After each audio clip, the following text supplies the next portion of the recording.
और जितनी कषाय भी हो रही वो भी किसके कारण? कि मात्र परिग्रह के। परिग्रह का ना सबसे बड़ा पाप परिग्रह है। तो क्यों कहा? इसलिए कहा ना। और क्या कहा कि देखो संसार में जितने भी बंधन, पराधीनता, कषाय व दुख है, वे सभी परिग्रह के कारण हैं। स्वयं में भी हमने बंधन महसूस किया ना, इसलिए मुनिराज क्या करते हैं? सबसे पहले परिग्रह ही छोड़ते हैं।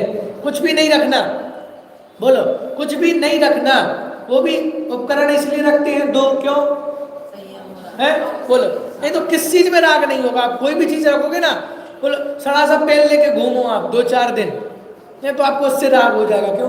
सड़ी सी सड़ी वस्तु कोई भी लेके घूमो आप, क्या हो जाएगा? उससे राग हो जाएगा। क्यों? परिग्रह है ना, उपयोग में आ रही है ना चीजें। बहुत सारे सामान ऐसे होते हैं पुराने हो गए हैं, उपयोग कम होता है लेकिन हटाए नहीं जाते। घरों में तो बहुत समस्या होती है, दिवाली पे जब साफ सफाई करो है, बहुत सारे सामान उपयोग नहीं करते। वो कभी कभार बहुत महान अवसर आएगा तब एक आध बार उपयोग हो जाएंगे, लेकिन अलग नहीं होते। क्यों? अरे रखे रहने तो काम में आ जाए। क्या काम में आ जाएगा? बोलो क्या काम में आ जाएगा? लेकिन अलग नहीं होते थे कि नहीं? कहा कि भैया सिर पर से तार देने जैसा है परिग्रह का त्याग कर देना। इसलिए क्या करते? सबसे पहले जब आत्महित की भावना हो तो परिग्रह त्याग करते हैं। बोलो परिग्रह त्याग करते कि नहीं करते? मुनिराज रखते हैं कुछ चीजें, और ग्रस्त में रहे तो परिग्रह परिमाण करते हैं, सीमित कर देते हैं उसको।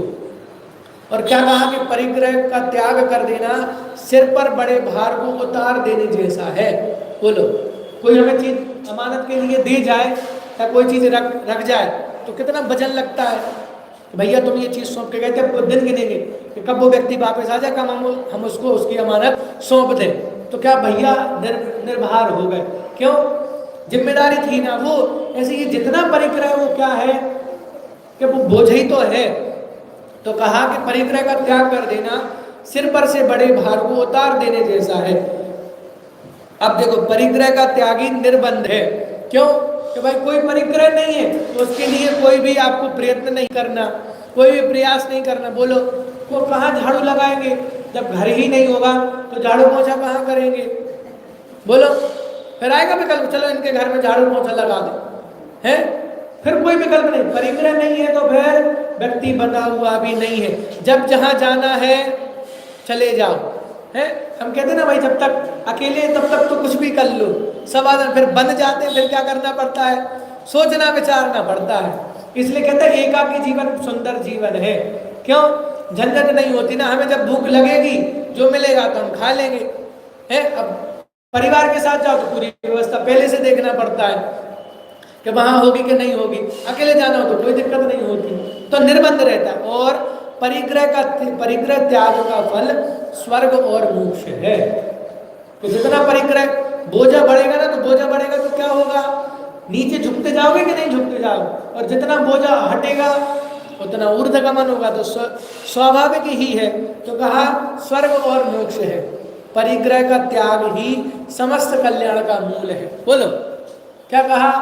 कि परिग्रह का त्याग ही समस्त कल्याण का मूल है। अगर कोई भी आपको कल्याण करना हो तो ये परिग्रह का त्याग तो करना ही पड़ेगा। इस प्रकार हिंसा, असत्य, चोरी, कुशील, परिग्रह में जो दोष हैं उनकी भावना भाकर उन पापों का त्याग कर देना ही श्रेष्ठ है। क्या कहा कि इस प्रकार से परिग्रह में तो 5 पाप आ गए, लेकिन 5 पाप को भी अलग से लिया कि हिंसा, झूठ, चोरी, कुशील, परिग्रह, ये 5 पाप हैं। और 5 पाप कैसे हैं? दुख रूप ही है। क्यों? क्योंकि उनका डीएनए दुख रूप है। दुख से उत्पन्न होगा, दुख रूप प्रतीक को पूरी क्रिया रहेगी, और उसका फल भी क्या होगा? दुख रूप ही होगा। तो अगर आपको दुखी नहीं होना हो, दुख को दूर करना हो, तो सबसे पहले क्या करना? प्रथम तो है ना पाप का त्याग करना। और अपने परिणाम तो क्या करना? हमेशा तैयारी में रहना कि अगर पाप के परिणामों में मरण हो गया तो कहाँ जाओगी, और बिना पाप के मरण हुआ तो क्या होगा? दोनों विचार करना कि पाप का मार्ग या पाप से रहित होने का मार्ग। ओम नमः।